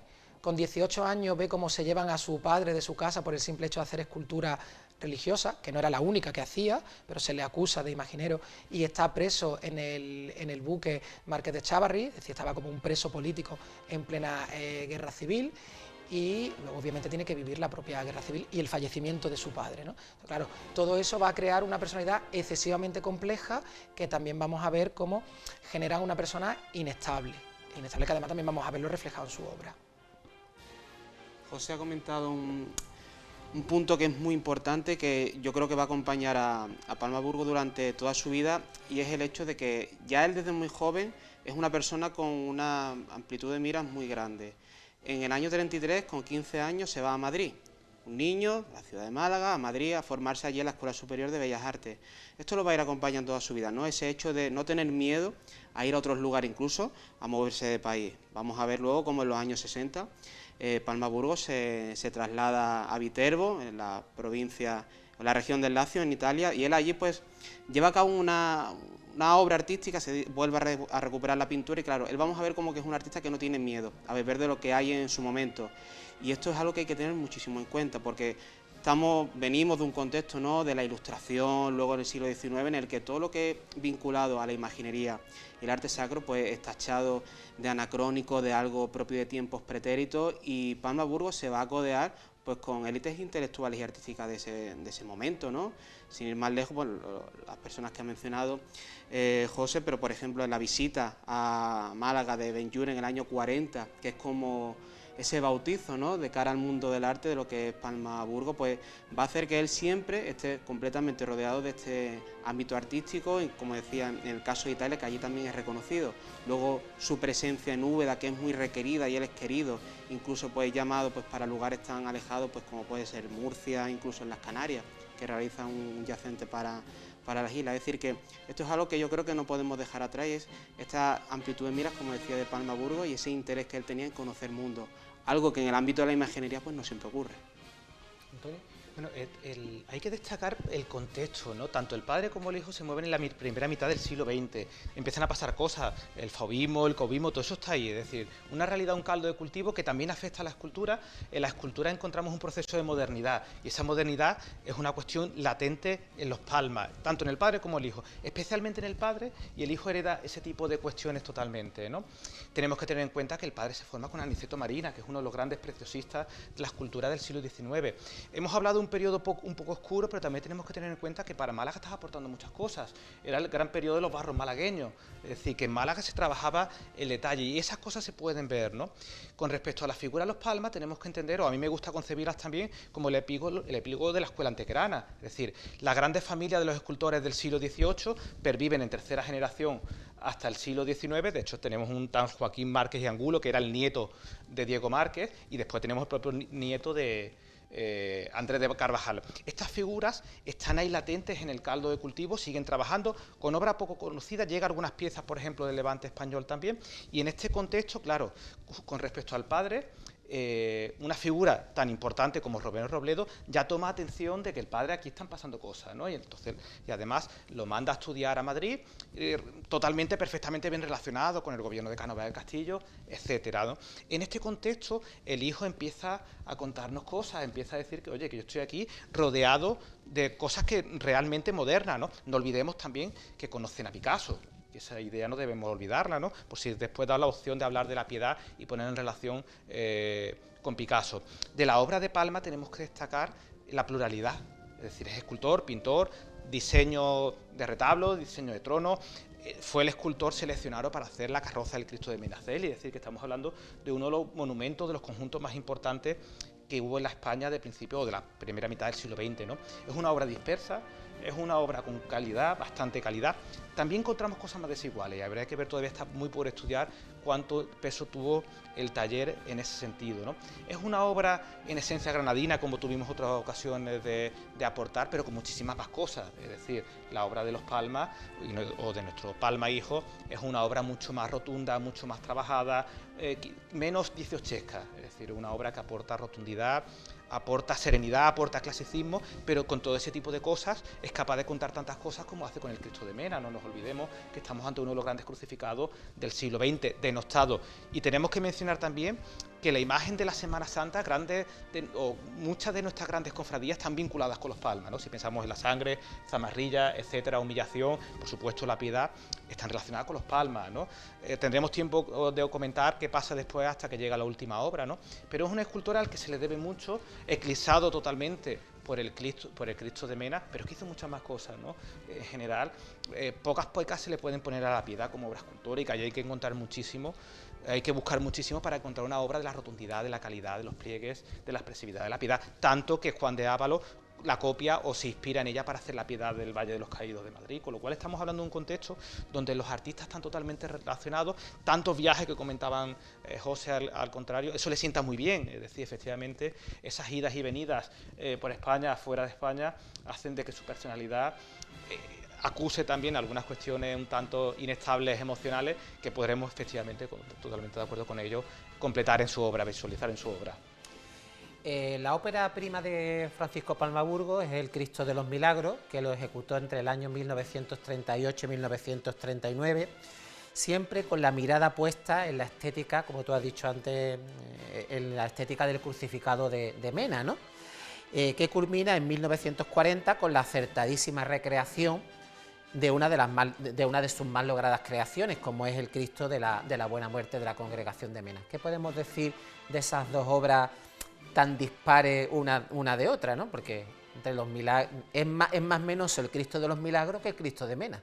Bueno, primero fundamental que más copias sí. De Mena, del desaparecido crucificado que ejecutó Pedro de Mena para el convento de Santo Domingo, es el Cristo de los Milagros que el propio de Mena. Pero eso además tiene una justificación.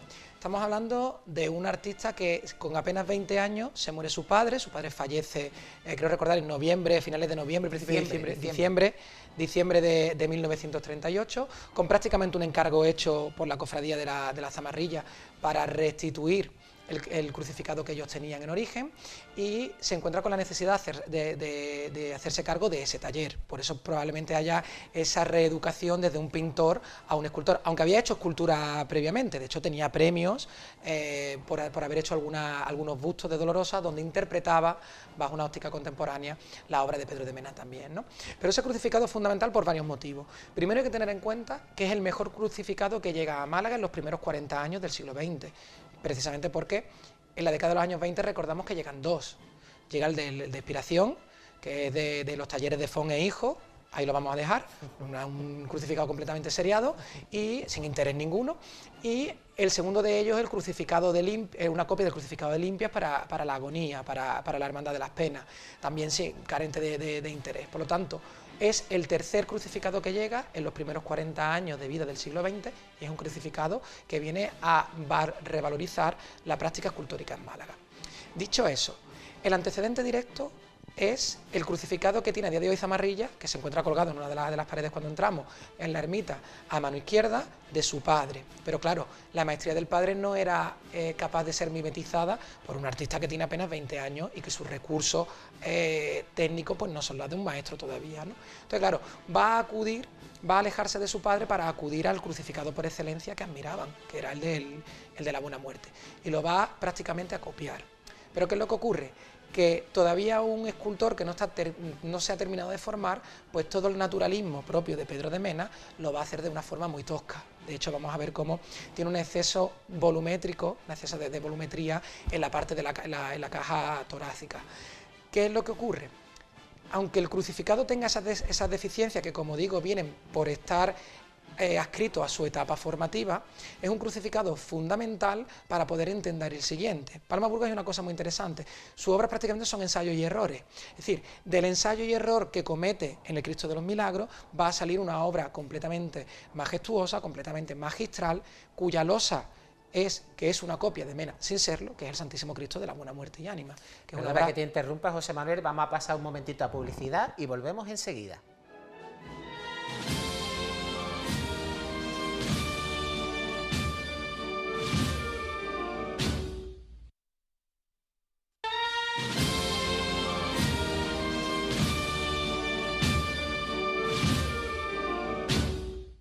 Seguimos con este debate sobre la figura de Francisco Palma Burgos y estábamos hablando, José Manuel, del tema del Cristo de los Milagros y el Cristo de la Buena Muerte, ¿no? Sí, de hecho, lo que estábamos diciendo es que el Santísimo Cristo de la Buena Muerte tiene una serie de elementos que nos aproximan a Mena, porque obviamente la propia clientela pedía que por favor se pareciera al desaparecido, pero tiene elementos lo suficientemente importantes como para considerarlo también una obra original. Es decir, vamos a corregir la anamorfosis que tenía el Cristo de Mena. Hay que recordar, Cristo de Mena tenía las manos más cortas, estaban desproporcionados, pero no porque Pedro de Mena desproporcionara la obra por desconocimiento, sino porque el lugar donde iba a estar ubicado generaba cierto exceso en las dimensiones de los brazos, por ser una sala excesivamente larga y poco ancha. Y entonces lo que hace Pedro de Mena es corregir el natural, va a corregir el natural para hacerlo más corto y que nuestra percepción en el contexto arquitectónico fuera perfecto. Cuando sacamos esa obra, la reeducamos, la sacamos a la calle, pues obviamente esa obra tenía una serie de elementos que restaban la calidad porque no era una obra para procesionar.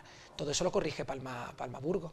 También va a alterar las caderas no están desnudas como lo hace Pedro de Mena, lo mismo que la disposición de los pies también es diferente.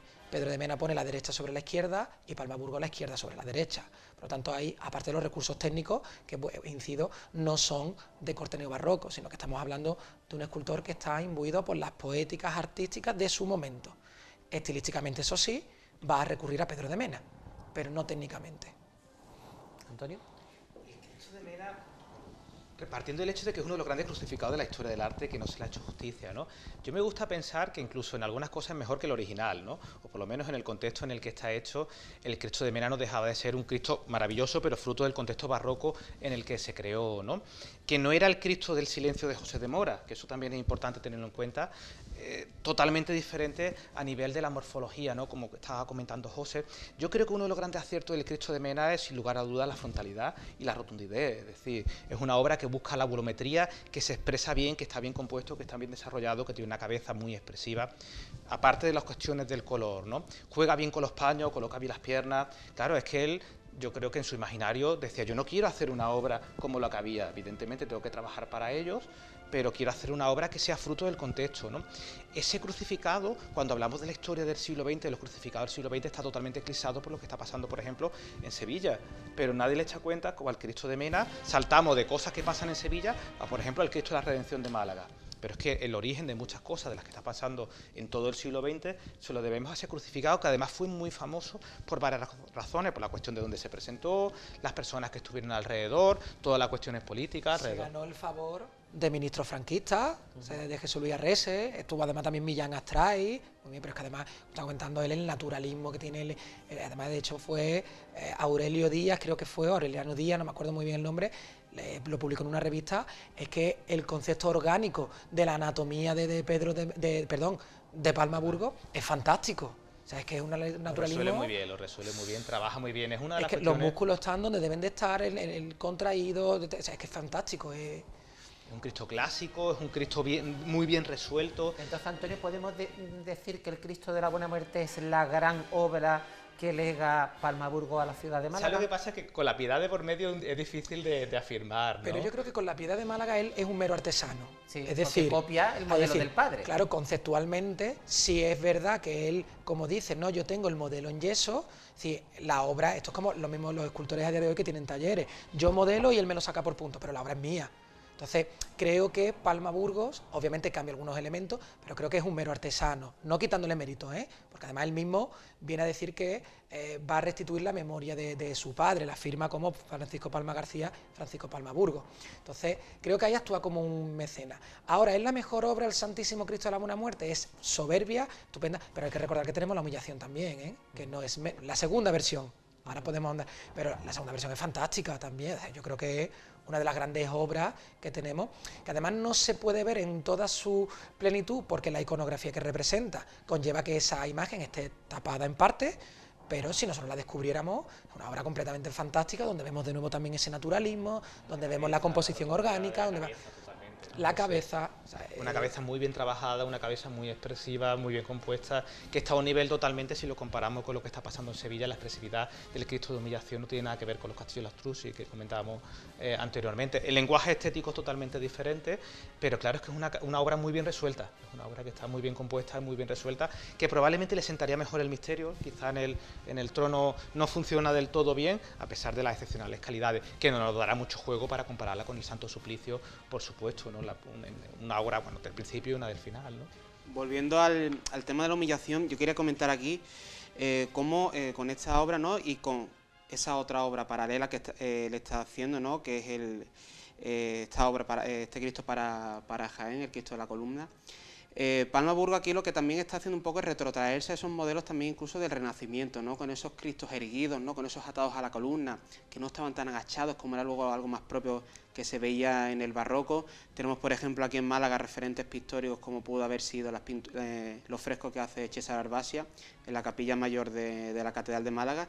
Y es una obra que, como comentaban antes los compañeros, podemos considerarla de las obras cumbres de Francisco Palma Burgos, una obra que además para nosotros aquí en nuestra ciudad es un referente de historia, porque va en este trono tan antiguo, el trono más antiguo que tenemos aquí en la Semana Santa de Málaga, y que yo siempre animo a que la pongamos en valor, sobre todo también como hace unos años, ¿no? En la década de los años 80 pudimos, yo no, porque por cuestiones de edad no estaban ellos, pero las fotos nos lo permiten, los malagueños pudieron contemplar aquí en la ciudad cuando se restaura una de estas dos obras. Viene aquí la de Úbeda y están las dos juntas, tenemos fotografías, ¿no? Que vemos cómo estuvieron compartiendo pues sale. Yo creo que fue una oportunidad magnífica para ver esta obra de Palma Burgos. Y luego no me quería olvidar tampoco comentar cómo en estos años, ¿no? Palma Burgos recibe otros encargos que quizás no nos suenen tanto, como por ejemplo en el año 40, que realiza un arcángel Gabriel para el pueblo del Borges, un arcángel muy chiquitito que sigue procesionando hoy día, el Cristo del Perdón para Antequera, que comentábamos antes, que se nos retrotrae, ¿no?, a estos modelos de la Escuela Escultórica Antequerana. Un yacente también que haría para Campillo unos añitos después, es decir que Palma Burgos aquí, más allá de estas obras que conocemos, ¿no?, y que son tan famosas, pues él ya estaba trabajando, incluso manda una obra suya a Madrid, la Virgen del Carmen, en el año 40, que además viene a sustituir también un modelo anterior, una Virgen del Carmen que había de Alonso Cano, en esta iglesia del Carmen muy cerquita de la Puerta del Sol. Es decir que Palma Burgos empieza a ser valorado aquí en Málaga, pero luego en otros lugares ya empieza poco a poco a tener esas llamadas, que serán muy frecuentes en su obra. Es importante la obra dispersa de Palma, porque nos cuenta muchas cosas. Vemos la parte muy buena, también vemos cosas más flojitas, pero podemos encontrar cosas tan interesantes como algún nazareno de pelo corto que tiene por ahí, con policromías claritas, por supuesto la personalidad tan acusada que tiene la Dolorosa, que es una pena que en Málaga no tengamos ninguna procesional, ¿no?, más allá de algún busto y demás, porque ahí podemos ver un Palma muy en esencia, que nos puede recordar incluso a la obra, por ejemplo, de la Dolorosa de José de Medina, con la Virgen de los Dolores de Jaén, etcétera, ¿no? Claro, pero todo ese conjunto nos habla de que están pasando cosas, es decir, que él está asumiendo con todo lo que estamos comentando, esos lenguajes contemporáneos del siglo XX, los asume muy bien, ¿no? Y su obra yo creo que siempre va a acusar esa personalidad tan marcada de modernidad. No es una obra que se puede comparar con el contexto en el que estamos viviendo, es difícil encajarla. De hecho, uno de los grandes ejemplos de lo que estáis diciendo, de la modernidad, es decir, nos alejamos del neobarroco, el Cristo del Sagrado Corazón, el Sagrado Corazón que tenemos en la Catedral de Málaga, que es de él, está dentro de un contexto barroco, que además yo creo que lo atrapa, pero esa obra es completamente la modernidad de aquel momento. Julio Antonio, Victorio Macho, todo eso está aplicado ahí a una obra como puede ser el Sagrado Corazón. No solamente en esa, la Virgen del Rosario, del Sagrario, también se aleja también un poquito de esos modelos, y luego pues obviamente la obra que tiene dispersa, que como dice Antonio, pues nos está hablando de esas cosas que están pasando en estos momentos, y es que estamos exportando esculturas, que son muy importantes. Sí. ¿Y por qué se aleja, por ejemplo, en la imagen del crucificado de la sangre, de ese modelo menoso que tanto tuvo influencia en sus comienzos? El Cristo de la Sangre hizo algo completamente distinto, ¿no? Quizá el modelo se agotó. A mí me gustaría pensar que es que él dio tanto con el Cristo de Mena que en la Sangre quiso hacer algo totalmente diferente, ¿no? Le salió bien o mal con sus múltiples cosas, pero es que Mena dio mucho y causó un impacto muy grande, y probablemente era difícil de hacer algo. Claro, porque ¿qué hacía? ¿Se seguía expresando en la misma línea que Mena? Es decir, eso ya estaba hecho, ¿no? Él no era cualquier cosa, entonces la Sangre intenta hacer otra cosa totalmente diferente. Es un Cristo que, por ejemplo, en la cabeza no se le nota prácticamente el cabello, está no abocetado, pero el cabello a mechones largos y lisos, ¿no? Eso es raro en el contexto del que estamos hablando, ¿no? Un crucificado corpóreo. José le ha dicho muy bien que se corrigen cosas con respecto al de los milagros, porque en la Sangre, a pesar de que se le sigue marcando el costillar, la cabeza se ve diferente a lo que hemos visto antes, y el costillar, la caja torácica se ve totalmente diferente. Sí, pero esa caída de la cabeza hacia adelante, con esos mechones, como comentaba, que los vemos en movimiento, ¿no? Es como un Cristo que parece que acaba de desplomarse, ¿no? Justo en ese momento, que es esa experimentación, ¿no?, que comentaba José, que luego llevará a la Noche Oscura, y es llamativo cómo él se atreve a reformular estas iconografías, no, o mejor dicho, estas obras, que su pérdida habría suponido en la ciudad de Málaga una herida emocional enorme, ¿no? Hemos comentado el caso del Cristo de la Buena Muerte, ¿no?, de Pedro de Mena, y el desaparecido Cristo de la Sangre, ¿no?, ese Cristo de finales del siglo XVI, una obra conocidísima en la ciudad, que además él reformula aquí de una manera radicalmente distinta a lo que conocíamos en la ciudad. O sea que él tiene también esa valentía, que es una cosa que nosotros tendríamos que poner en valor. Y que conocía perfectamente el original que se había perdido, y él supera el hacer un nuevo modelo igual al que se perdió. Y eso es un tema interesante, porque lo habitual es que los escultores se inspiren en lo que había para reponer lo que había. En este caso no. En Mena lo hace, pero con el Cristo de la Sangre se olvida totalmente de ese crucificado histórico y plantea una cosa totalmente revolucionaria en el contexto, ¿no? Yo creo que lo que está haciendo en el Cristo de Mena es intentar buscar, como todo escultor que se precie, no copiar e intentar aportar algo. Es decir, está intentando buscar su propio modelo, que lo aleje tanto del padre, que estamos hablando, que hemos hablado de la losa de Mena. Él no solamente va a tener siempre la losa de Mena, sino que va a tener la losa del padre. El problema es que a día de hoy todavía no hay una monografía que haya estudiado en profundidad a Francisco Palma García, pero Francisco Palma Burgos tiene mucho de Francisco Palma García. Entonces, claro, ¿qué es lo que ocurre? Que yo creo que en la Sangre lo que está intentando es buscar un modelo nuevo, un modelo propio, aportando o aplicando, mejor dicho, las corrientes artísticas del momento, el expresionismo sobre todo, al crucificado. ¿Qué es lo que ocurre? Que lo que hemos hablado antes, esto es ensayo y error. Hay veces que sale mejor y hay veces que sale peor.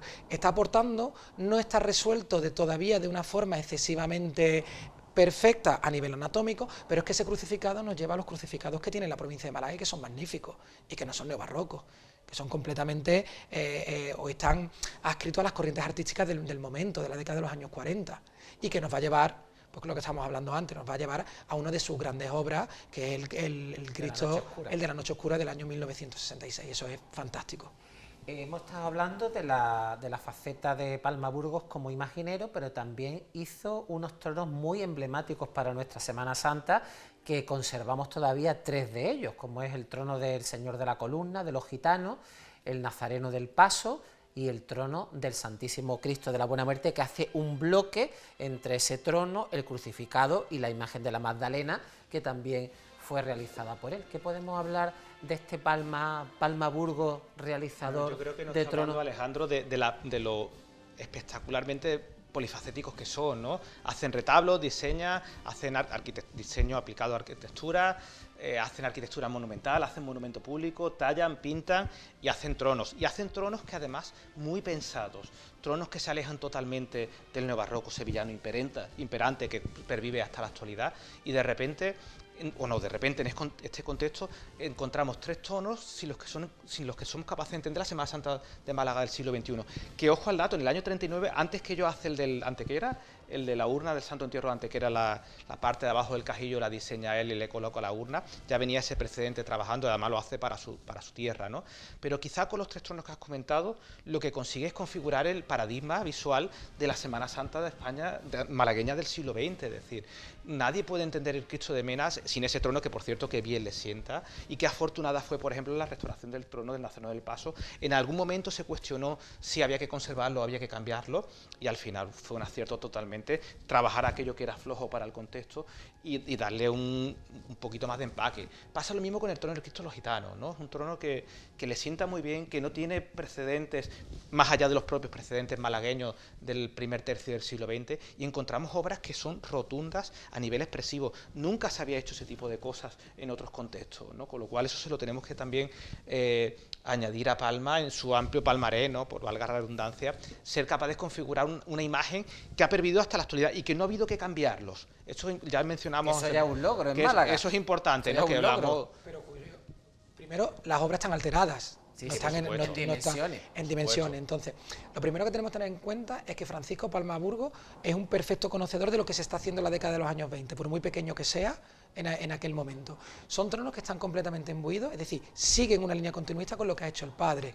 Por lo tanto, son tronos completamente proporcionados, que saben contar un lenguaje, si tienen un lenguaje culto, no es el lenguaje que venían aplicando otros escultores u otros tallistas a los tronos, que se reducían prácticamente a las armas Christi. Es decir, ya vamos a empezar a introducir otros elementos como pueden ser bustos de Dolorosa, bustos de Santos, que eso no es Luis de Vicente quien lo introduce, eso es Francisco Palma García, que es el que va a hacer la mayor parte de los conjuntos de los programas iconográficos de 1910 a 1930, participa en un montón de ellos, y luego es verdad que el gran impulso es Luis de Vicente, ¿no? Que es el que va a tratar el trono como un todo, como un retablo, ¿no?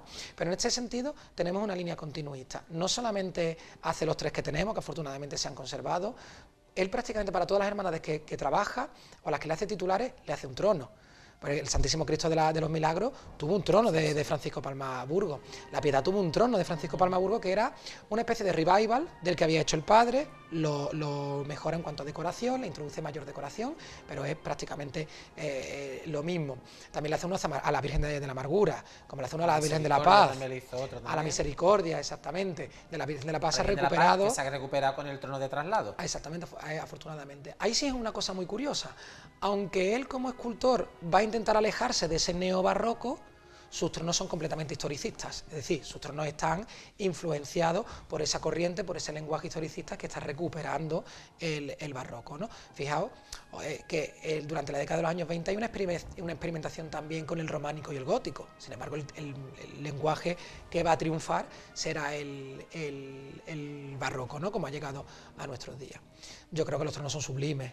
por lo menos en su contexto, en sus aspectos prístinos, ¿no? Es decir, en origen. Otra cosa es verdad que, bueno, por la propia historia de la ciudad de Málaga, pues muchos de ellos se han ido ampliando y hemos visto cómo conservan la esencia. Sí, de hecho, la mayor parte de las ampliaciones, por ejemplo, el de Mena o el de Gitano, que lo habíamos comentado, la ampliación es un pequeño baquetón, un moldurón, que, bueno, pues si algún día lo eliminamos, todavía se puede caber la posibilidad de eliminarlo, vuelve a contextualizar la obra en esos tronos que oscilaban entre los 5 y los 6 varales, todavía no hemos llegado a los 8, ¿no? Y que eran tronos muchísimo más interesantes y muchísimo mejor proporcionados que mucho de lo que actualmente se está haciendo con esas dimensiones tan sumamente grandes. Nos queda muy poco tiempo y me gustaría tratar dos asuntos.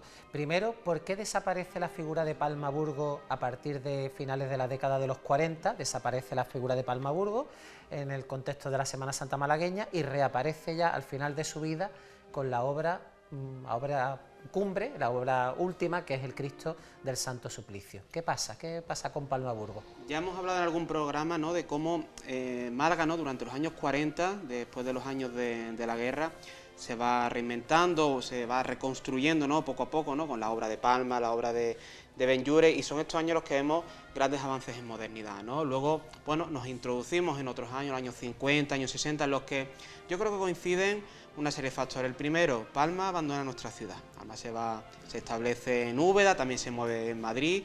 De hecho, en Úbeda, estamos hablando hoy de Málaga, pero podemos hacer un programa entero de Úbeda, ¿no? La cantidad de obras que deja allí, la cantidad de tronos que también va a dejar en la ciudad de Úbeda, y luego su marcha a Italia en los años 60.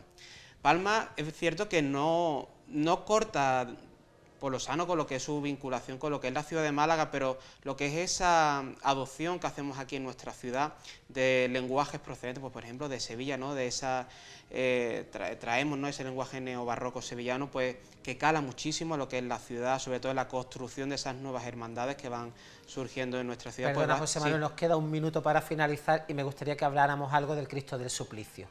La gran obra de Paco Palma, que además acusa modernidad del final de su vida. Las carnes se deshacen, necesita poca gubia, necesita poca forma, todo lo cuenta con muy poco. Eso es propio de un escultor que ya lo ha contado todo en su vida, sin lugar a dudas. El modernismo, el monumento al modernismo en Málaga, y además malentendido en la ciudad, no siempre comprendido, y es magnífico, es una obra magnífica. Y un regalo que él está presente en esa bendición allí justo enfrente de la ermita, un regalo que él hace y está presente en el inicio de su vida con el Cristo de los Milagros y con esta última obra. Pues señores, se nos ha hecho cortísimo, como pasa siempre con estos debates, pero creo que hemos sacado una imagen más o menos clara de lo que ha supuesto la figura de Francisco Palmaburgos para la Semana Santa de Málaga. Culminamos, por tanto, el programa de hoy centrado en gran medida en la labor artística de nuestros imagineros del pasado y del presente, y esperando haber logrado su interés en el afán por dar a conocer todos los entresijos que componen el apasionante mundo de nuestras hermandades. Ya tan solo me queda emplazarles para la próxima cita de Sentir Cofrade, el próximo jueves, donde seguiremos desgranando toda la actividad cofradiera.